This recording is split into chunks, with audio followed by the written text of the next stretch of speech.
government at one world currency in the end time? Ang Biblia bala nagsugid o naghambal bala nga maabot ang panahon na may isagid ka leader, may isagid ka gobyerno o government ang magaginahom sa bilog kalibutan? Ang Biblia bala nagsugid, naghambal bala nga maabot ang panahon nga ang aton pangwarta isa na lang ka currency? Subong may ara pa kita. Philippine money, piso, US dollar, ang Japan, may ara pa sila, ang China. Pero ang Biblia bala nagprophecy nga maabot bala tinion nga ang aton pangwarta isa na lang gid. Aton tukibon sa siling nga nagatihon mga kabyanan. Pinaagi sa pulong sa Ginoo. Magapangamuyo kita because ang message sa atong siling gabi is a very important message sa aton tanan. And our decision determine our eternal destiny. Ang aton tagsa ka desisyon sining gabi magadetermine sa aton destinasyon. Magapangamuyo kita. Gamanan kag balaan nga Dios. Mayong gabi Ginoo, salamat sa matahong nga panahon. Even though Ginoo run out, but we still nagakalipay kami, kag nagadayaw kami. Because ikaw ang Dios nga nagapalangga sa amon, kag nagahatag sa amon kabuhi. Nagatuo kami Ginoo nga sa tanan nimo nga buluhaton, ikaw matarong, sa tanan nimo nga hinimuon, ikaw balaan. Sumaluoy ka sa sining kagabihon, even to run out Lord. Bubuhi kami sa imo balaan ni Espiritu.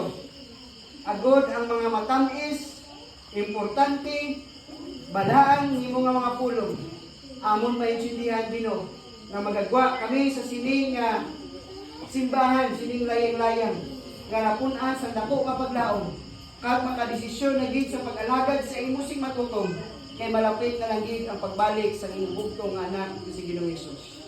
O Ginoo, kung din man kami nakasayo, patawanan kami, tinduhay kami, timuha kami ng mga matarong, inagi sa dugo ni Kristo, agod takos kami nga magdawat sa imong presensya, kag takos nga ining pangamuyo, imong pagapamatian. Ini ako ginaampo sa ngalan ni Ginoong Hesus, akon manluluwas. Amen. Ato topic sa mga kabyanan, ara siya sa story si Daniel 2. Hindi man kita kabukad Bible to read the story because run out, ako na lang ang istorya sa inyo. May isa kahari, ang iyang ngalan si King Nebuchadnezzar. Hari sa Babylonia nga among nagaginahom sa una nga panahon sa bugos sa kalibutan. Sa tuig 612 to 539 BC. Ini nga hari, samtang siya nagahapuna. Samtang siya ara sa babaw sa iya palasyo, nagatanaw sa nakatawya ang iyang ginharian. Kag tama kadako, tama kalapad, kag tama kanami nga ginharian. Nakapamangkot sa iya kaugalingon. Ano bala ang matabo sa akong ginharian man? Mangkot sa mapatay na bubi, anong matabo sa akong ginharian? Amoy na ang dako nga question mark sa iya nga una-una. Nakakapamangkot man kamo sina? Kung ano ang inyo nga palabuton? Or nagapamangkot ka mo ano yan magwakwa sa luto man?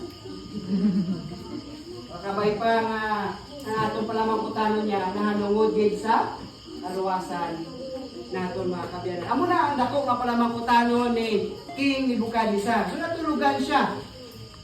And God talked to him. Ang Diyos nag-istorya sa iya pinaagi sa danggo. May palamangkutanon siya, di ba? Ang iya palamangkutanon kung anong matabo sa iya ginharian sa future o kung mapatay na sa. Ang Ginoo nagsabat sa iya nga damgo. Natulugan siya, amuok ang iya tulog, gulpi lang siya nakadamgo mga kabyanan. Isa ka manami nga damgo, apang makapulugmat nga damgo, nga rason nga nagbugtaw gulpi si King Nebuchadnezzar. Kag sa iya pagbugtaw, nalipatan niya na kung ano iya nga damgo. Mga kabataan mo, yung damgo ka mo, di ba? Sino sa inyo nagdamgo nga nangihi siya? Pero katotoo, nangihi siya ganun. Sobra ka kapoy. Iban sa inyo guro, nagadamgo. Pero talaga ko kadali ako sa una, grabe di kay igado kami, di gusto ko gid lang nga makabakal ko sa pagkaon, nakabakal ko ng pangan, di igado wala gid bakal. Kung nakadamgo ko makabiyanan nga nag-aarap ko kuno sa tubig. Tapos pagsalog ko, damo kwarta, pinamudyot ko. Tapos may pailipay na ko, kinamudyot ako sa kwarta, damo na ko kwarta. Tapos pagbugtaw ko, ay, iway yun yung kwarta.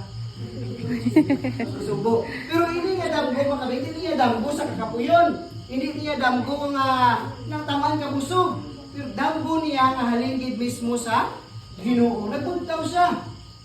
Pagbugtaw niya, gusto niya mabalaan kung anong iya nga damgo. Ang problema, kay nalipatan niya na kung ano ang iya nga damgo. Pero halapin siya yung una-una nga ini nga damgo.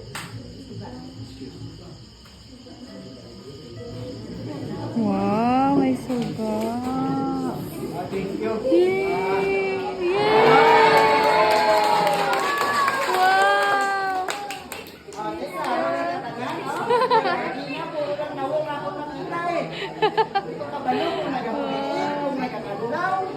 Tapos bumakis ka, thank you Lord. Thank you sa sugat. Okay, dayon kita.